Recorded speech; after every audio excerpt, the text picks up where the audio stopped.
Minha alma anseia, sim, anseia pelos atos do Senhor.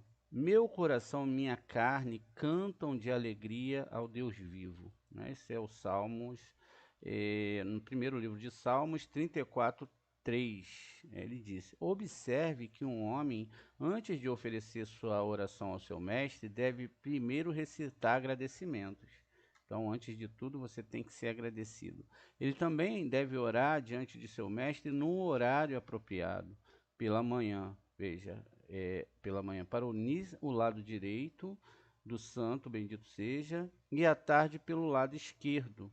Corresponde ao homem levantar oração e súplica todos os dias, para nos unirmos a Deus. Foi estabelecido que orar diante da sua harpa, né? Um homem não deve fazer ouvir a sua voz, preste atenção. Foi estabelecido que orar diante de uma harpa, um homem não deve fazer ouvir a sua voz. E se o fizer, sua oração não será aceita, preste atenção. Um homem não deve fazer ouvir a sua voz, e se o fizer, a sua oração não será aceita, porque a oração não consiste numa voz audível, nem a voz da oração. A oração consiste em outra voz, ligada à voz que assim cabe ao homem rezar silenciosamente, rezar com aquela voz que é inaudível. Assim está escrito: a voz foi ouvida, onde o termo hebraico que significa voz está escrita de forma defeituosa sem o vav. Vamos continuar aqui. Para a voz inaudível como aquela oração da Hana, da qual está escrito, mas a sua voz não foi ouvida. Vamos ver aqui em 1 Samuel 1,13, que é o nascimento da reencarnação de Samuel. Samuel era a reencarnação de Corah, né? Isso tem no nosso canal, caso vocês queiram ver. Então diz aqui, ó, enquanto ela orava diante do Senhor, Eli observou a sua boca, né? E ele viu, e agora Ana estava orando em seu coração, tá vendo? Ó? Então ela orava em seu coração, apenas seu lábio se movia, mas a sua voz não podia ser ouvida. Então Eli pensou que ela estava bêbada, tá vendo? E ele disse: até quando você vai fazer um espetáculo de embriaguez? Fique sóbria. E Ana respondeu: ó, não, meu senhor, eu sou uma mulher muito infeliz, não bebi vinho nem outra bebida forte, mas abri o meu coração a Shem e não os meus lábios. Preste atenção nessa construção. Então veja, a oração que o santo bendito seja aceita é aquela que é realizada com seriedade e devoção e com a devida concentração da mente na unidade de Deus. Rabi Eleazar disse: a voz silenciosa é a voz mais alta, da qual procedem todas as outras vozes. A afirmação e as vozes foram ouvidas, o que significa onde o termo cou, voz, é escrito sem o vav. É uma alusão à voz que ele clamou pelo primeiro templo e pelo segundo templo. A palavra ouvido sugere uma voz foi ouvida em Ramá. Veja aqui, Jeremias 31, 15. E um grito é ouvido em Ramá, lamento e choro amargo, Raquel chorando pelos seus filhos, ela se recusa a ser consolada por seus filhos que se foram. Isso foi o primeiro êxodo que teve no Egito, no ano 190, e a gente já falou sobre isso, mas com certeza repetiremos no futuro. Então veja, onde a palavra hebraica em Ramá que indica literalmente, né, que foi feito uma... Refere-se ao mundo superior. Veja, essa voz é o mundo superior.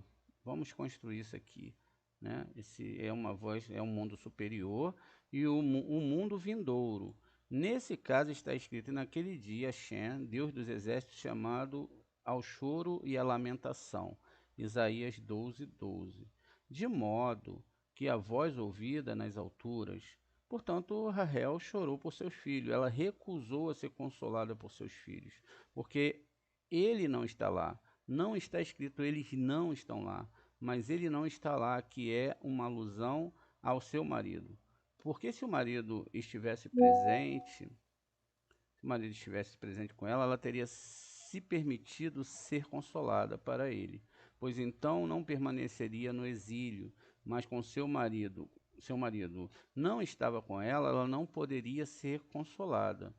Aqui a casa de Faraó é também uma alusão ao templo, né, no alto, isto é, para a casa que foi despojada, despojada de toda a sua luz de esplendor, e de seus tesouros escondidos. Quando santo e bendito seja ele, levanta aquela voz silenciosa da poeira e se junta. Então tudo o que perderam no tempo do exílio será restaurado, e eles celebrarão as radiações superiores que fruirão uma grande trombeta soará, e aqueles que virão foram perdidos na Síria, e aqueles que foram dispersos na terra do Egito. Eles adorarão a Shem no Monte Santo em Jerusalém. Isaías 37, 2. Então, agora você está ordenado, faça isso, leve carroças ao país do Egito, e aí a gente vai dar uma parada aqui para a gente entender tudo isso que nós falamos. Tudo que eu posso fazer é através da meditação e da reza sincera do meu coração. Isso significa, vai ser um pouco difícil para a gente entender agora, mas futuramente eu creio que vai ficar mais fácil quando vocês começarem a fazer esse exercício. Eu não preciso abrir a minha boca para falar para Hashem. Hashem, ele não tem ouvidos, ele não tem olhos, ele não tem nariz, ele não tem nada disso, e tudo isso é uma grande metáfora para que eu possa saber que o Eterno está dentro de mim e que eu devo construir essa realidade interna. Eu não preciso ficar todos os momentos, quando as pessoas chegam, vamos fazer uma reza, vamos fazer um culto, vamos cantar uma canção. Não. A minha canção é 24 horas por dia internamente, sem a questão do ego, sem a questão de querer ser super santo. Não. A Torá, o Elutaná fala, não existe outro santo que eu conheça, somente Hashem. Não existe outro Salvador, somente Hashem. Diz ainda lá que é Ele que vai salvar todas as pessoas. Eu não vou salvar ninguém. Ninguém vai salvar ninguém. E mesmo quando nós somos usados como instrumento dele, é Ele salvando as pessoas. O que nós temos que nos permitir é ser um exemplo daquilo que Ele quer que nós sejamos aqui nesse mundo. Amigos, almas unidas para a construção da Kabbalah, um pelo outro. Nós somos uma garantia mútua do próximo, do amigo. O que é ser uma garantia mútua? Quando nós vamos para a nossa família, todos falam que um ama o outro, mas aí quando chega uma dificuldade maior, aquele familiar só vai até um ponto com você. Às vezes você pode ficar na rua e um parente teu pode não te receber, porque você vai ser pesado para aquela pessoa. Uma pessoa pode estiver desempregada e nem se esforçar para ver você trabalhando. Uma pessoa pode não respeitar a sua argumentação interna, que é a pior de estudar o Zohar HaKadosh e a Kabbalah. As pessoas podem te atacar por causa disso. Então veja, então é preciso nós agirmos como Esther. Esther, ela não revelou de forma nenhuma a sua identidade. Ela, na verdade, ela se manteve em segredo. Ela se manteve em segredo e por isso que é a festa de Purim. Veja, a alma está dentro de uma fantasia. Muitas vezes a gente pode fazer a festa de Purim, todo mundo se fantasiar, mas você já está fantasiado. A sua alma está dentro de um corpo, e aí a descoberta dessa alma, falar com essa alma, porque quando você não abre a boca, você fica em silêncio, que é o maior segredo da Kabbalah, você conversa com o seu coração com Hashem. Não há a intromissão do corpo. Por isso que a Torá fala, olha, o silêncio é a maior coisa que existe. Quando fala em gritar por eterno, é gritar por dentro, falar, pai, eu não consigo amar. Pai, eu não consigo te amar. Quantas vezes eu falei isso para Hashem? Eu não consigo te amar como o Senhor merece. Eu não consigo amar o meu próximo como tem que ser. Então você procura focar só nesse amor. Veja, a voz que é falada aqui embaixo, ela não pode ser ouvida em cima porque não existe nenhum sistema lá em cima de audição. É um mundo espiritual. Aqui você só passa a sua essência. O que que é a essência? A chama que queima dentro de você.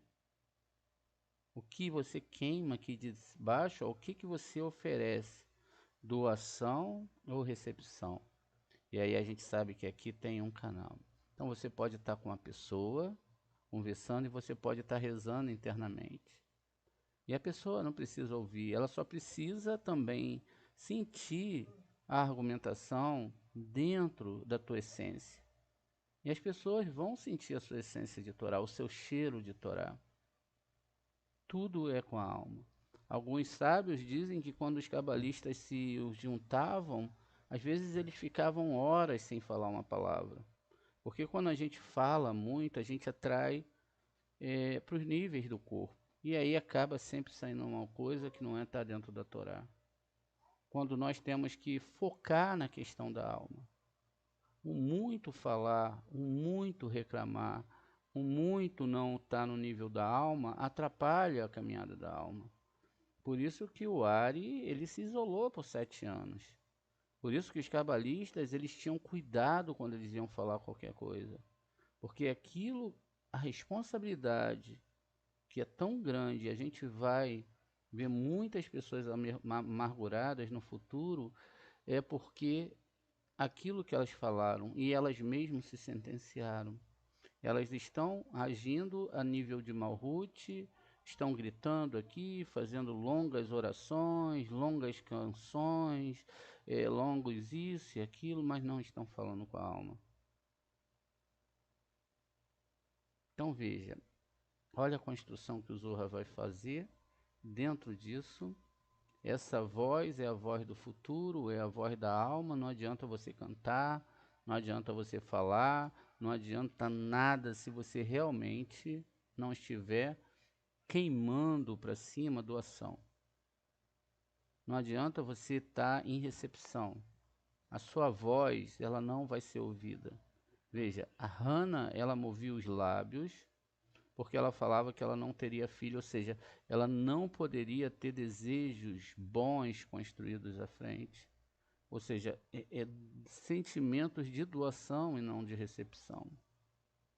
Então ela falou assim: se eu não tenho esses desejos de doação, como que eu vou para o próximo desejo de doação?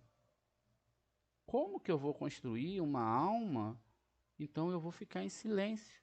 E ela só movia os seus lábios. Veja, então o Rabi ria aqui, né?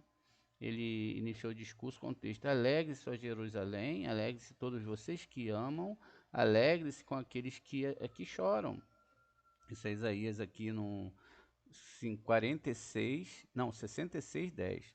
Ele diz: quando o templo foi destruído e os filhos de Israel, aquelas almas que se uniam por causa dos seus pecados, foram expulsos do seu país. Deus retirou-se para os altos das alturas e não olhou para a destruição do templo ou para o exílio de seu povo. E a Sheriná foi exilada com eles.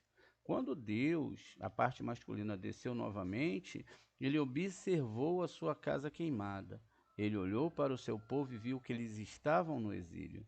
Ele perguntou sobre a matrona é Sheriná, e verificou que ela tinha sido expulsa Depois, naquele dia, Shem, o Deus dos exércitos, pediu choro e lamentação ao mesmo tempo, que se cobrisse a estopa. Vamos aqui, ver Isaías 22, 12.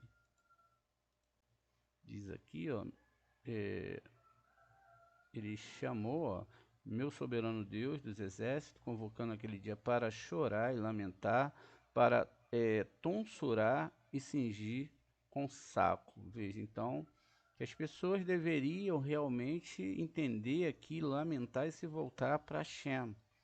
E aí ele diz aqui, e a matrona foi chamada a lamentar como uma virgem coberta de sacos pelo marido na sua juventude. Joel 1:8. Vamos ver Joel 1:8. A oferta e a libação da casa de Deus, né, cessaram da casa de Deus. Os sacerdotes devem chorar para quem ministra a Deus, não é? Então, Hakerati, Minerá, Venecerre, Miveit, Adonai. Avro, Roká, Neim, Mesareti, Adonai.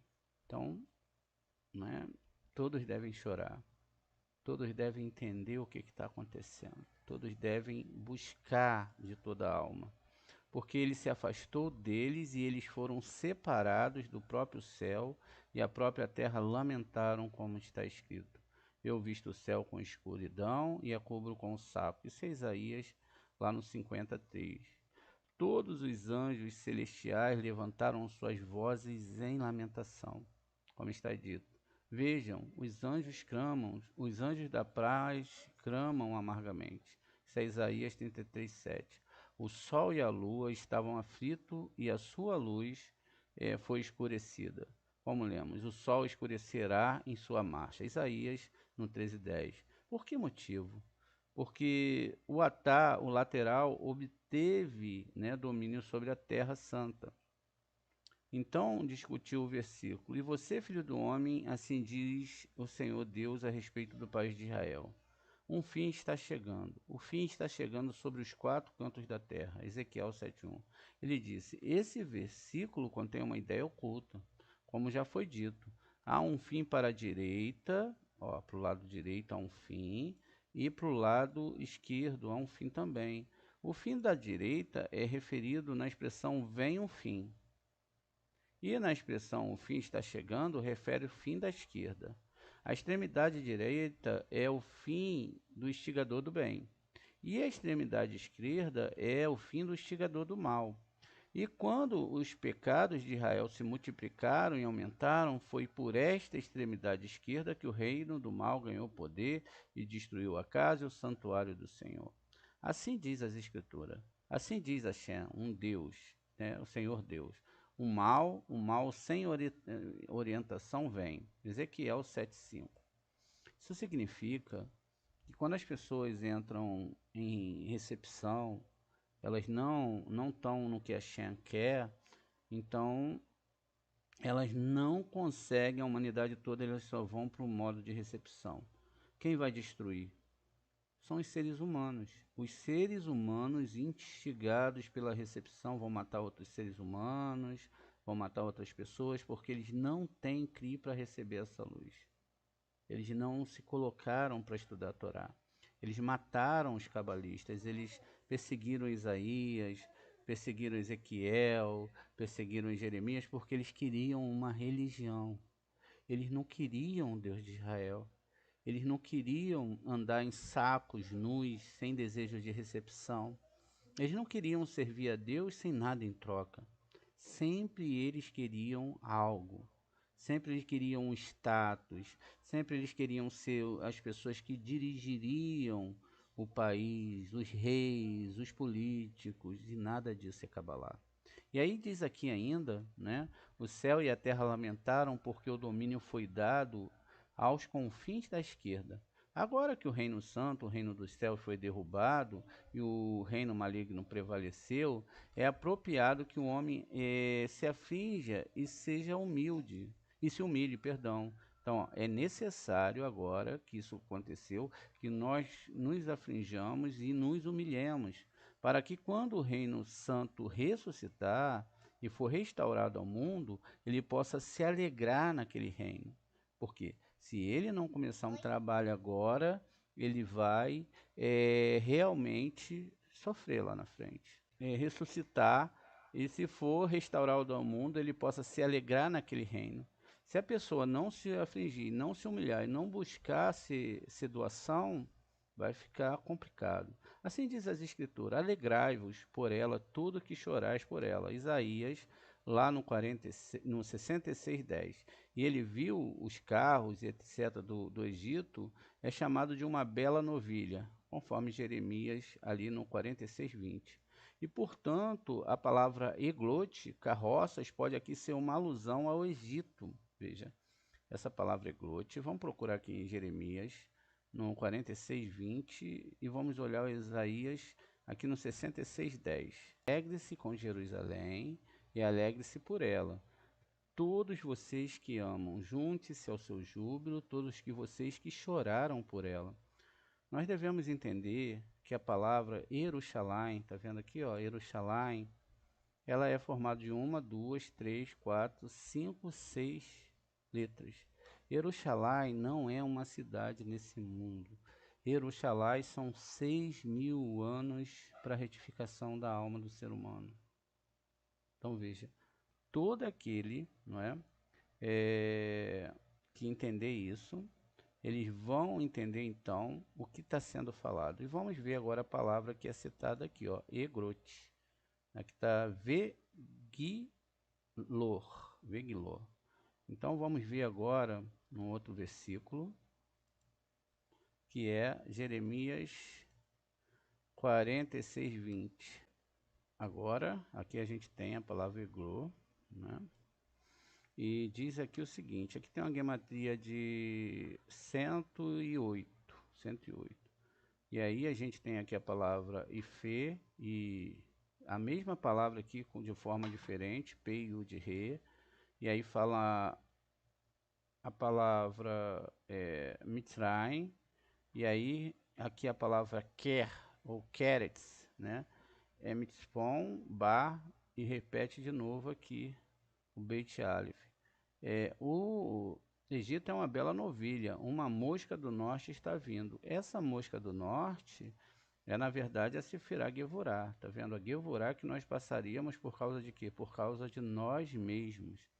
Então, essas carroças aqui, Egrote, pode aqui ser uma alusão ao Egito. Tá vendo? Então, quando a gente lê lá, Egrote em hebraico, ou carroça é o Egito, indicando que chegará um tempo em que os israelitas, os escravos do Egito, obterão a bela novilha, ouvir sobre este domínio.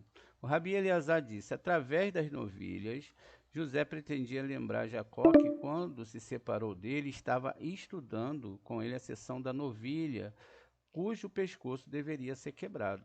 Isso é Devarim 21:4.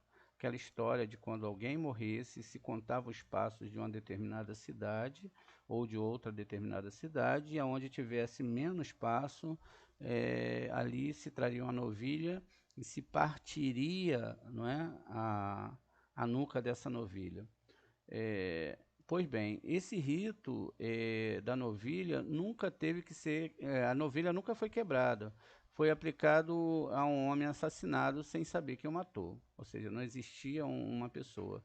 A novilha foi lançada aos espíritos malignos para alertá-los e impedi-los de ganhar domínio sobre a terra. Todos os homens partem da vida pelas mãos do anjo da morte, exceto aquele cuja vida lhe foi tirada por outro homem, antes que o anjo da morte recebesse a permissão para exercer a sua função sobre ele. Veja, tem um homem, ele tem o poder de abreviar a vida de outro.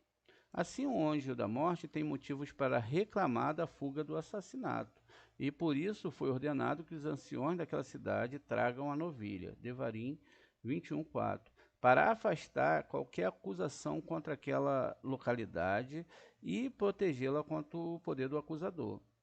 Quando Iosef abandonou o pai, ele foi sem escolta e sem ter comido antes. E quando Jacó disse mais tarde: José certamente está quebrantado, ele acrescentou: mas irei ao túmulo do meu filho aflito. Veja, ele diz aqui, né, que Jacó foi atrás dele.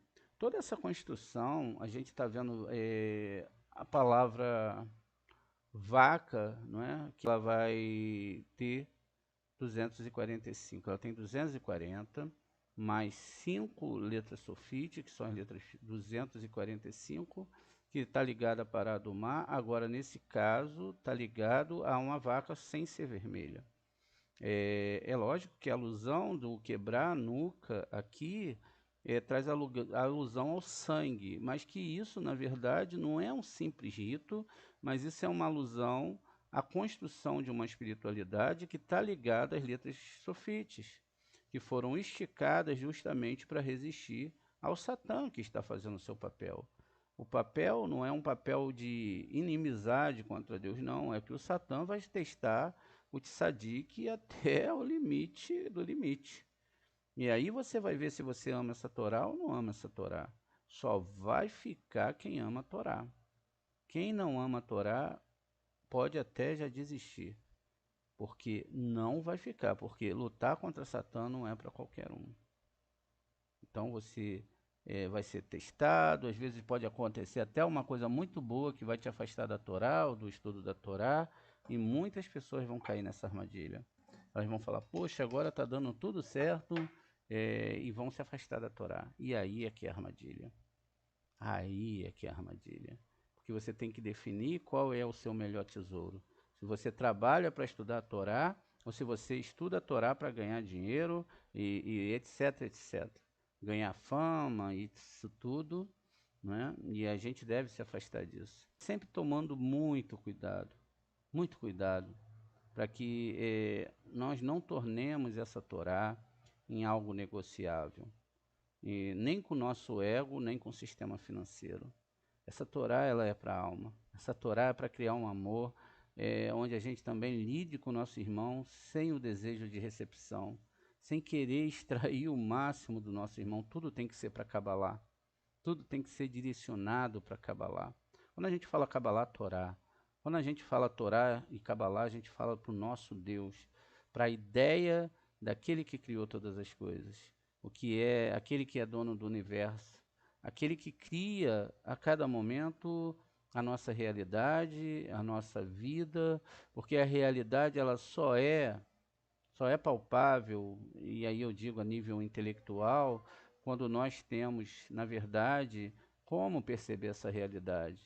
E podemos perceber a realidade só através dos tentáculos da nossa percepção, através dos nossos sentidos ou através do sentido espiritual. Essa é a grande questão. Veja, então, quando se fala dessas questões, se você leva para a ritualística, daqui a pouco as pessoas estão matando animais que já foram tão perseguidos, que já foram tão usados para questões que não foram de elevação da humanidade, mas por caprichos, e os sentenciamos a fazer um papel que não é o papel que eles vieram fazer. Quando nós que somos cabalistas nos alimentamos de um animal, nós estamos queimando aquela carne, queimando aquela vida para a Torá. Então, esse animal, essa energia, ela se sente bem ao fazer isso. Como o próprio cabalista se sente bem ao se doar para a cabala. Ele se sente bem ao ensinar a Torá do Eterno. Ele se sente bem a poder fazer essa construção dentro da alma das pessoas.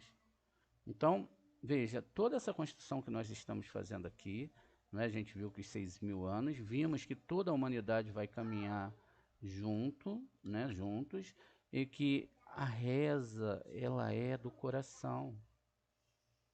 Muito melhor é você vibrar com amor. Às vezes você pode olhar para uma pessoa e não precisa falar o quanto você a ama. Você só ama. Você olha para ela e fala, poxa, que pessoa especial, que pessoa boa. Mas você nem precisa abrir sua boca e a alma dela vai sentir. A alma dela vai sentir aquilo e aí ela vai falar, poxa, quando eu fico perto de você eu me sinto tão bem. O que que tem você tem? Aí você fala, qual é a sua religião? Minha religião é o eterno. É o verdadeiro e único e verdadeiro Deus de todo mundo. É Ele que alimenta todas as coisas. É Ele que traz a vida para todos, é Ele que é o todo bom, não existe outro além dele, e é somente Ele que o é. Somente Ele. Só existe eu e o Eterno, só existe eu e a Kadosh Baruch Hu. Não existe de forma nenhuma nada além dele. A percepção que eu tenho da realidade, os meus sofrimentos internos, a minha espiritualidade, se eu vi um ente bom, um ente ruim, foi tudo através da minha própria percepção do divino.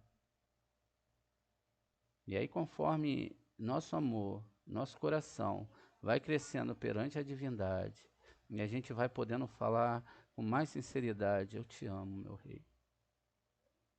Quando você sonha, fala que ama Hashem e ama o seu próximo, que você realmente está vibrando em amor, não em religião, amor, não em separação, em unidade, em verdade. E talvez você até enxergue que você não está assim, isso já é o começo do caminho. Isso já é o começo do caminho. Imagine que tirar uma vida é toda vez que você não abraça alguém, é toda vez que você não ama alguém, é toda vez que você não tem tempo para as pessoas. Às vezes a gente pode estudar a Torá tanto e esquecer de dar atenção para as pessoas que precisam ouvir dessa Torá. E seguimos o dia todo ajudando as pessoas em coisas que não são Torá. Tudo que a gente tem que fazer para o nosso próximo é para que ele possa se colocar no estudo de Torá, para que a alma dele possa se desenvolver e que ele possa falar: eu te amo, Borê. Eu não amo a religião. Eu não amo a roupa que eu vou botar. Eu não amo nem esse corpo, eu amo o Senhor. A minha alma te ama. Eu posso falar dentro de mim isso. Com todas as forças que eu tenho dentro de mim, eu te amo. Até mesmo as minhas células espirituais te amam. Não me deixe afastar da sua Torá.